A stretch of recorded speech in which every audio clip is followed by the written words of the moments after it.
2 घण्टा लाग्छ नि यो ल गाइस यो चाहिँ हाम्रो हिरोको पसल चाहिँ देखि 1.5 किलोमिटर दक्षिण आएमा ठ्याक्कै हाम्रो दोकान अगाडिमा देखिहाल्छ।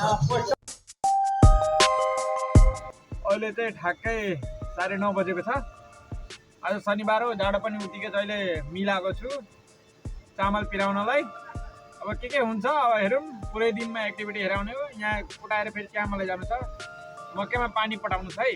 लेट्स सी अब के हुन्छ। अहिले चाहिँ मकैमा पानी पटिरहेको छ। कम्तीमा 2-3 घण्टा लाग्छ होला। मलाई चाहिँ काम मिलेको छ त्यहाँ मोटरमा हेर्नलाई, मोटरमा बस्नलाई। यो हो 1-2 वटा छ। गएर चाहिँ बस्ने हो। के हुन्छ हेरौँ। दुईटैमा चाहिँ पानी कम्प्लिट भइसकेको छ। यो चाहिँ यसमा चाहिँ यो बाँकी छ। यो कम्तीमा आधी घण्टा जति लाग्छ। यसमा चाहिँ 1.5 घण्टा लाग्यो। त्यहाँ आधी घण्टा जम्मा 2 घण्टा लाग्छ। अनि यो चाहिँ एउटा लास्ट योगको लागको चाहिँ लास्ट हो यो। त्यसपछि अब हेरौँ पुरै दिन के कसो हुन्छ। Let's see. ल गाइस यो चाहिँ हाम्रो हिरोको पसल चाहिँ रेडी हुँदैछ पुरै। यो के कसो भरे फोटोसुटको लागि यो दुइटै रहेको रहेछ। यता चाहिँ फोटोसुट हुने, यता चाहिँ व्यवस्था गरेको छ यो ठाउँमा। अहिले चाहिँ गाना पनि म्युजिक। भोलि चाहिँ पुरै प्रोपर ओपनिङ हो नि। प्रोपर ओपनिङ हो भोलि। भोलि चाहिँ पुरै प्रोपर हुन्छ।